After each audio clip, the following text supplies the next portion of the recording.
Oi pessoas, tudo bem com vocês? Aqui é a Nana e eu tô hoje com a Lari de novo. Acabamos de gravar, já estamos gravando juntas de novo, é isso que importa. Eu trouxe a Lari pra participar dessa série maravilhosa, Cavando um Poço, porque acho que se você ouviu o último episódio com ela, o último e primeiro, e se Deus quiser teremos mais, mas vocês ouviram a gente falar um pouco sobre oração e tudo mais, então... Não tinha como eu não estender esse convite pra Lari participar também dessa série. Então, Larissa, como é doida que nem eu, topou estar aqui de novo. Então, Lari, se presente de novo. Enfim, sinta-se à vontade. Você já está em casa. Realmente, estou me sentindo em casa já. Oi, gente. Tô muito feliz por poder estar aqui de novo. Eu acho que se eu voltar, eu já posso pedir música, né? Que é a terceira vez. A terceira vez a gente já pede música, assim, já tô me sentindo em casa, assim. Mas é muito bom poder estar aqui. Na última vez, bastante gente veio conversar depois, né, sobre o episódio, então foi uma experiência bem legal. Mas enfim, né, me apresentando de novo, eu sou a Larissa, eu tenho 22 anos, eu sou baiana, aqui moro no sul da Bahia, e eu congrego na Assembleia de Deus e atualmente eu meio que me divido aí nos estudos de economia e teologia e outras coisas assim, né? E outras coisas mais. Mas acho que é basicamente isso. Então vamos ao que interessa. Como estamos aqui na nossa série sobre oração, a gente sabe o crente ora, o crente etc. Mas como foi que a oração entrou na sua vida especificamente? Que acho que todo mundo tem um pequeno marco ali, né? De onde entrou efetivamente, ou de quando a oração marcou. Seja, às vezes não é nem a sua oração que marcou a sua vida a primeira vez e dali surgiu uma vida de oração, mas, enfim, conte a sua história. Vamos lá. Como eu falei no episódio passado, assim, a oração sempre foi um tema bem presente, assim, né? Por causa da comunidade que eu faço parte, né? A comunidade pentecostal tem bastante ênfase, assim, na oração. Então, desde pequenininha, eu aprendi a orar. Às vezes, a gente não sabia nem falar direito, mas a gente repetia o que os tiozinhos lá das crianças falavam, né? Eles oravam, a gente repetia. Então, a oração, de alguma forma, sempre fez parte, assim, da minha vida. Mas eu posso dizer que... o momento que me marcou realmente, assim, pra me chamar pra uma vida e que eu comecei a entender um pouco mais sobre a importância da oração foi de 3 anos pra cá, os últimos 3 anos pra cá, assim, porque foram anos bastante difíceis pra minha família, pra minha casa. Então, eu posso dizer que foram momentos de bastante sofrimento, assim, e dor. E momentos de sofrimento, assim, normalmente tem esse potencial de colocar a gente de joelhos, né? A gente ora quando tá feliz, ora. É bom orar quando tá alegre, né? Mas quando a gente tá passando por momentos difíceis, onde a gente não consegue... a gente olha para um lado, olha para o outro e parece que não tem onde se segurar e parece que a gente meio que perde o chão, a gente levanta nossos olhos para o alto e clama a Deus, assim, né? Então, nos 3 últimos anos foram anos, assim, difíceis. O meu avô estava doente e... a gente precisou cuidar dele e ele estava de câncer e a gente não sabia que ele estava de câncer e a gente cuidando dele, levando para o hospital. E nesse mesmo período que meu avô ficou doente, meu pai também ficou doente, assim, e a gente não sabia direito o que estava acontecendo, fazendo vários exames. E aí ele precisou fazer várias cirurgias também, então foi um momento das nossas vidas bem caótico, assim. E eu lembro que eu saía da faculdade, da universidade, e ia direto para o hospital, e aí tinha dias que eu ia para um corredor e via meu avô internado, aí subia as escadas, aí encontrava o meu pai lá. E nesse momento, assim, foram tempos de muita aflição nas nossas vidas, mas que também me colocaram de joelhos, assim, sabe? Porque eu não podia fazer muita coisa pelo meu pai, eu não podia fazer muita coisa pelo meu avô, mas eu cria em um Deus que tinha o controle de todas as coisas e podia fazer todas as coisas, o que ele bem desejasse fazer. E isso é interessante porque tem um livro de oração que eu gosto, que é o Oração do Keller. Eu não sei se você já leu, Nana. Ainda não. É um azulzinho, assim. Eu li ele e é engraçado porque no início do livro do Keller, ele começa contando a história dele, que a respeito de oração também, a experiência dele com a oração, e ele dizendo também que ele se aprofundou mais na oração em um momento de bastante sofrimento também na vida dele, que foi quando ele ficou com câncer, ele foi acometido de câncer, e a esposa dele também no mesmo período ficou muito enferma e doente. E aí o convite da esposa dele, e a esposa dele fez um convite e disse para ele que eles precisavam orar todas as noites, assim, juntos, porque se eles não orassem, eles não conseguiriam sobreviver àquele período. Era como se fosse o remédio diário, sabe? Que se eles não tomassem aquele remédio, eles iriam morrer, assim. E... Ai, já tô chorando. Ai, que saco. Vai, continua. Que se eles não tomassem aquele remédio diário, eles iriam desfalecer, não iriam resistir. E meio que eu me senti nessa situação também, assim, sabe? Que eu dobrava o joelho no chão e falava: Deus, se eu não orar, eu também não vou resistir, assim. Eu não vou conseguir, a minha família não vai conseguir, tá um caos, assim. E eu só tenho um caminho pra mim, eu tenho que orar, eu tenho que encontrar com o Senhor. E é interessante, né, porque o Keller, ele diz que oração, ela não é só conversa com Deus, ela é um encontro com Deus. E antes de passar por toda essa provação, assim, na minha casa, eu falava com Deus, eu conversava com Deus, né, contava a Deus: Deus, meu dia foi legal, Deus, abençoa a minha família, Deus, abençoa a minha igreja, Deus. Era uma conversa, sabe? Mas eu nunca sentia uma necessidade de ter esse encontro profundo com Deus, porque é diferente, né? A gente estava brincando esses dias no Twitter sobre quem que a gente queria encontrar para tomar um cafezinho, né? A gente marcando as pessoas que a gente queria encontrar, porque a gente conversar virtualmente é uma coisa, né? Mas quando a gente encontra com a pessoa assim, nossa, é tão bom, assim, é uma experiência. Eu tive a oportunidade de encontrar algumas pessoas, e uma delas foi o Isa, que você até marcou lá, né? Que queria tomar um cafezinho. E assim, é uma experiência totalmente diferente de você poder abraçar e encontrar e sentir a presença daquela pessoa, mais do que apenas conversar, assim. Então, momentos de dor e sofrimentos servem ou para nos afastar completamente do encontro com Deus, ou serve para nos empurrar para os braços de Deus, assim. E eu posso dizer que, graças a Deus, que eu fui lançada, assim, para os braços de Deus, para ser consolada pelo Senhor, e eu pude encontrar o Senhor nesses momentos, assim. Então, eu acho que o meu início com oração repousa mais ou menos nisso.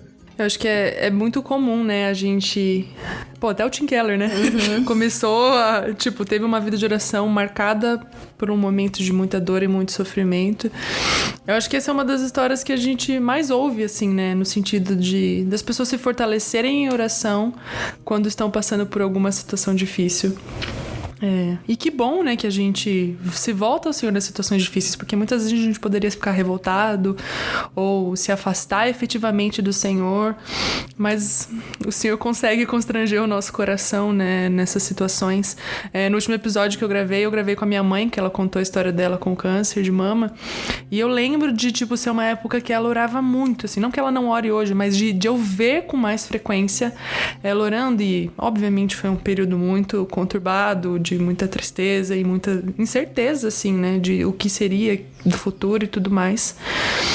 Então eu acho que esses momentos de dificuldade na nossa vida acabam sendo instrumentos na mão do Senhor.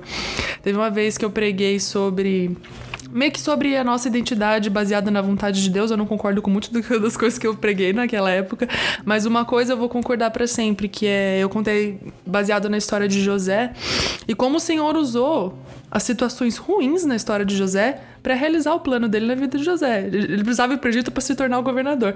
Ele foi de um jeito horrível, vendido como escravo pelos irmãos, mas Deus usou aquela situação ruim para cumprir o plano dele na vida de José. Então, essas situações ruins pelas quais a gente vive, graças a Deus, que elas têm nos aproximado mais do Senhor, né? Tem nos feito viver uma vida de oração. Eu não consigo imaginar como deve ter sido para você ter visto duas pessoas passando por... Então, pessoas muito próximas, né? Passando por tanto sofrimento. Mas graças ao Senhor que isso se tornou vida de oração. Sim, com certeza. E é interessante porque eu terminei em 2019, né?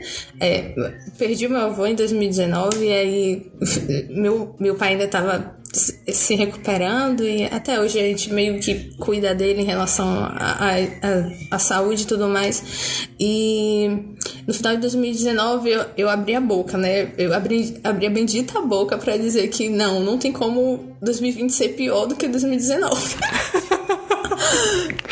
Ai, meu Deus. É impossível, gente. 2019 foi um caos na minha vida. Não dá Janeiro pra piorar. de 2020, todo mundo com a expectativa lá em cima. Lá em cima. Não, esse ano é só vitória, só glória. Sabe? E aí vem uma pandemia mundial e parece que ri da nossa cara assim e diz que não 2019 não foi um dos piores anos da sua vida, assim, sabe? Você só estava... Era como se eu só estivesse na porta do vale da sombra e da morte, assim, sabe? Que eu tava só entrando em um vale sombrio, escuro, né? E aí vem 2020, toda aquela agonia, e a gente perdeu muita gente, né, da nossa igreja, e irmãos que a gente já ia no culto na expectativa de ouvir aquele irmão cantar, assim, sabe? Nossa, memórias muito boas daquelas pessoas, assim, e a gente vai na igreja e não tem mais eles lá pra cantar, não tem mais os pastores lá no púlpito sentados, porque infelizmente por causa da doença não estão mais entre nós. Então foi um ano muito difícil, né? Esse último ano, eu acho que para todo mundo, e a gente precisou se afastar, assim.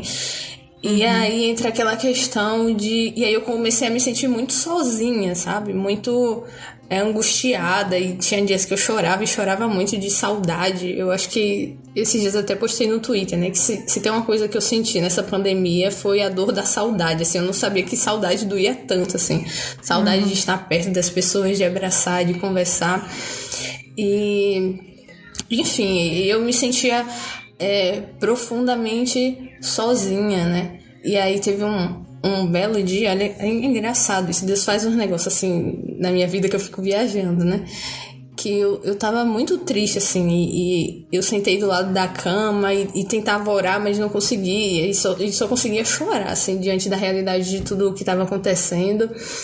E no outro dia de manhã, uma amiga minha me mandou mensagem no WhatsApp, e ela não é cristã, ela já foi cristã, mas tá um pouco afastada.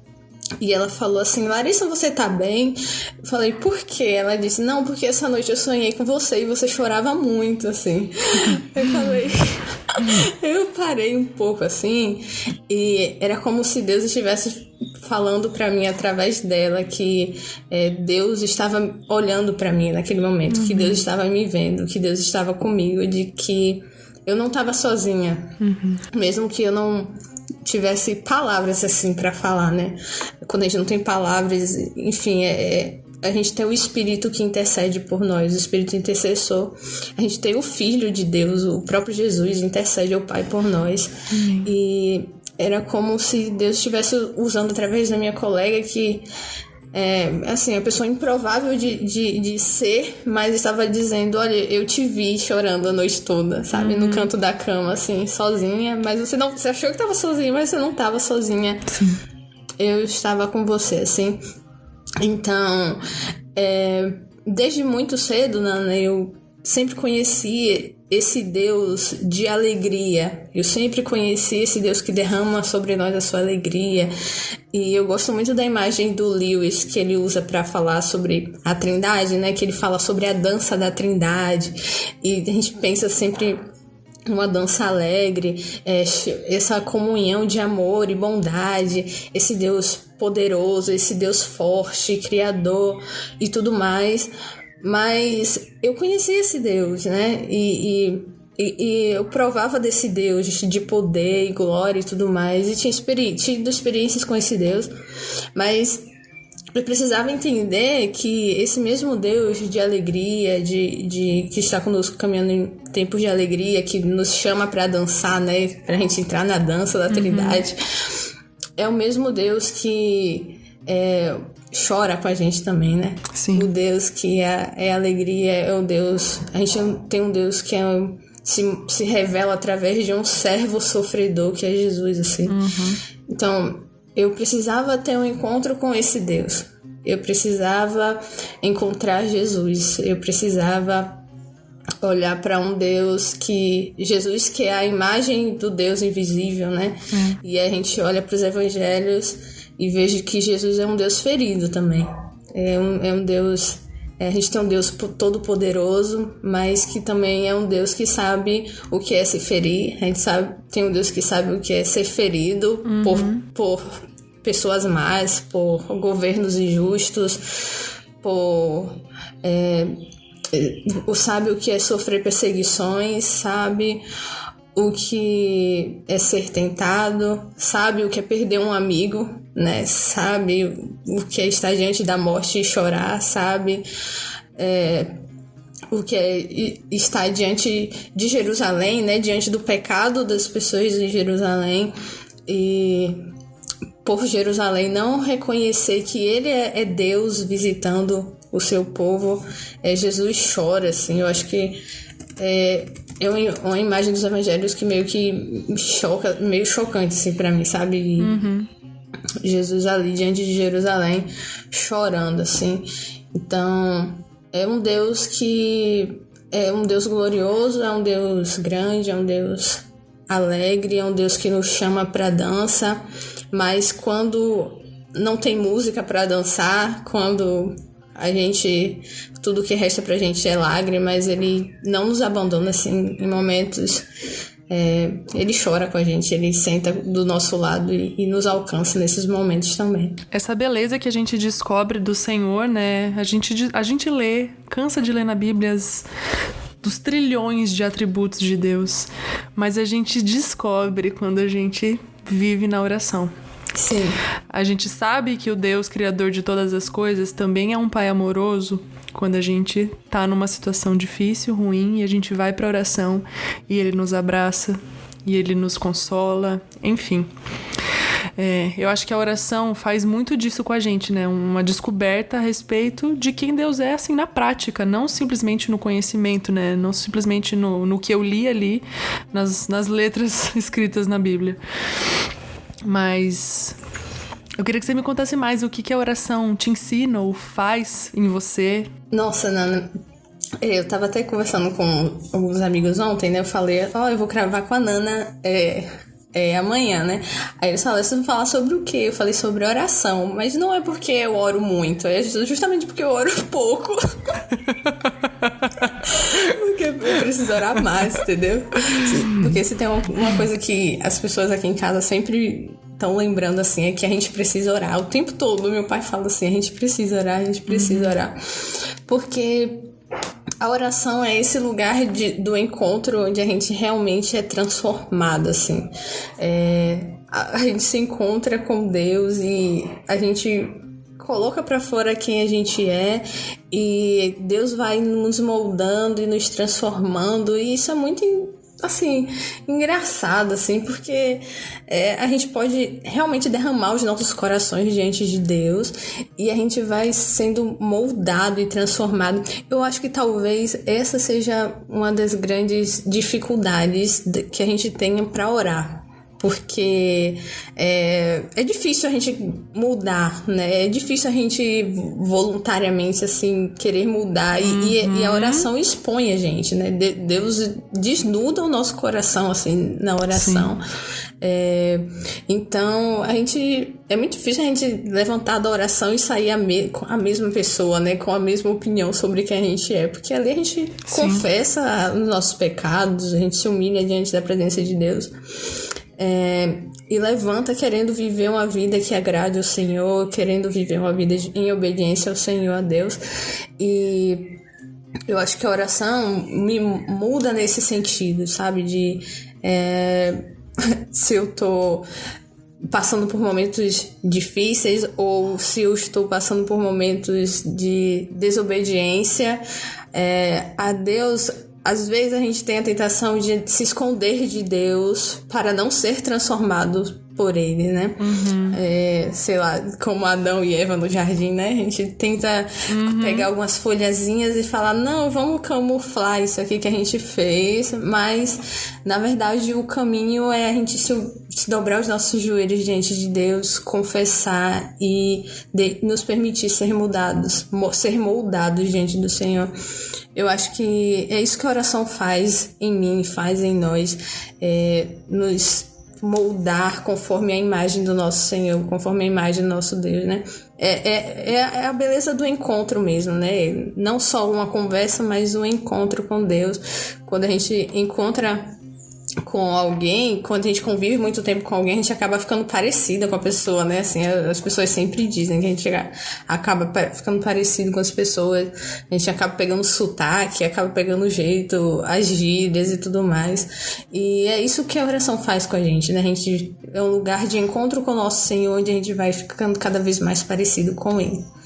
Eu gravei um episódio hoje, inclusive, falando um pouco... Foi um episódio muito honesto, assim, inclusive é o episódio que vai sair antes desse com você, que já saiu, no caso, que vocês estavam ouvindo esse episódio, já saiu, né?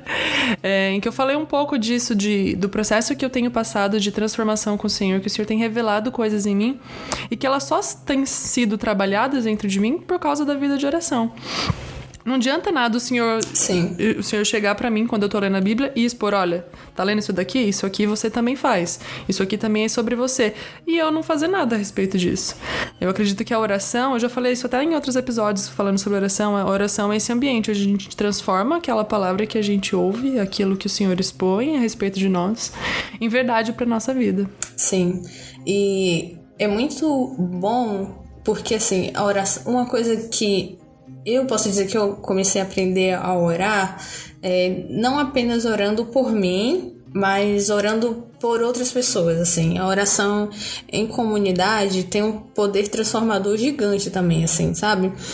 Porque eu sou transformada quando eu confesso os meus pecados diante de Deus, mas eu também sou imensamente transformada quando eu confesso os meus pecados aos meus irmãos e falo, compartilho os meus fardos com os meus irmãos e sou alcançada pelas orações deles também, assim. Então, essa beleza da oração comunitária, né? Eu acho que a pandemia também nos lembrou muito isso, assim, que a gente, apesar de a gente estar distante um do outro, várias pessoas estavam se reunindo virtualmente para orar umas pelas outras, para se ajudar. Então, é Deus nos encontrando através dos nossos irmãos, né? A gente sendo acolhido e abraçado através dos nossos irmãos. A gente ora pelo outro, carrega a dor do outro para que o outro ore por nós e carregue também as nossas dores, os nossos fardos, assim. Então, essa oração individual também precisa desaguar de alguma forma nessa oração comunitária, né? Para que Com Deus... certeza. Porque eu não quero ser transformada sozinha, mas eu quero que todos os meus irmãos, a minha comunidade também seja transformada e acabe se parecendo ainda mais com Jesus, né? É isso. Acho que essa é como o Senhor nos guia, né? Ele nos fala para ter intimidade no nosso quarto com Ele, mas Ele também nos direciona para a vida em comunidade. Então, isso precisa refletir não somente nos nossos estudos teológicos, que seja, na nossa leitura bíblica, mas na nossa vida de oração também, né? E para encerrar, meu bem, a pergunta de $1 milhão, que eu sempre faço e deixo todo mundo pensativo. Quando eu gravei com o Vitor, ele ficou... Que pergunta, hein? Que é... Por que orar? Nossa... Tipo, tem tantas respostas, mas achar uma síntese, né?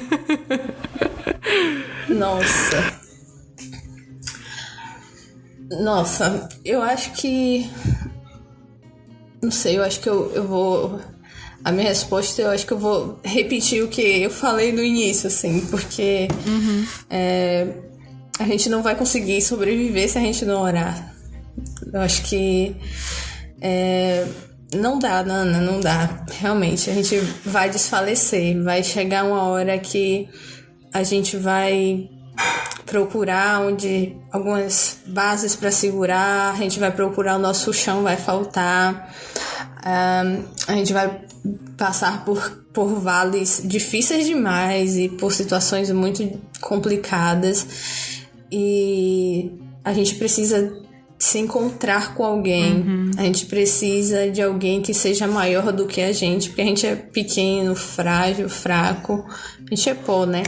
E a gente precisa de alguém que é maior do que a gente. E a oração é esse lugar do encontro. O lugar do encontro com Deus. E a gente não vai conseguir levar essa vida caótica se a gente não se encontrar com o nosso Senhor. Eu gosto muito daquele texto dos discípulos, né? No caminho de Emaús. É um dos meus textos favoritos do Evangelho. Porque eles caminhando, né? Tristes. Era o domingo da ressurreição já. Os tons de alegria estavam ali, mas eles não sabiam e por isso eles caminhavam tristes, assim, e Jesus os encontra no meio de suas tristezas, assim, e leva pra mesa e leva pra um lugar de comunhão, onde eles partem o pão. Eu acho que a oração é isso, sabe? Jesus nos encontrando em nossos caminhos de fragilidade, nas nossas angústias e nos levando para um lugar de comunhão, um lugar com os nossos irmãos, onde a gente pode partir o pão e celebrar. Amém. Né? E celebrar de que um dia a gente não haverá mais pranto, nem dor, nem tristeza. E o nosso Deus enxugará dos nossos olhos toda a lágrima, né? Aleluia. E aí, como diz o salmista, né? O dia que Deus transformará o nosso pranto em dança, assim. Então a gente vai poder dançar com o Senhor eternamente. E eu espero por esse dia. Então, eu acho que a gente pode começar a aprender a dançar agora, quem sabe, com o nosso Senhor, através da oração. Eu gosto muito, inclusive eu citei, quando eu gravei com o Vitor, eu gosto muito da resposta dele, dessa pergunta que ele falou que a gente deve orar porque é o que a gente vai fazer pra sempre. Sim. Que eu acho que tem muito a ver com o que você falou agora no final, de vamos aprender a dançar desde já, que a gente vai fazer isso por bastante tempo. Amém. Então é isso, amiga. Se você quiser deixar alguma indicação de livro, você já deixou o do Tim Keller, mas se quiser deixar mais algum sobre oração, fique à vontade. Se quiser deixar as suas redes sociais, que você não lembrou da outra vez qual que era e eu deixei na descrição. Não lembra de novo. Enfim. Vocês já viram que eu sou ótima com memória, né?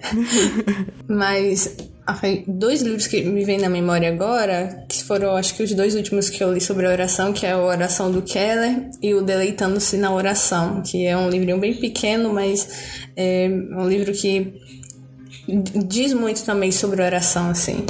E não sei, se eu te lembrar de mais algum, eu mando pra Nana e ela coloca aí na descrição. Então, beleza, gente. Então é isso. Muito obrigada, Lari, por ter topado, me feito chorar. Então é isso, gente. Até o próximo episódio. Um beijo e um queijo.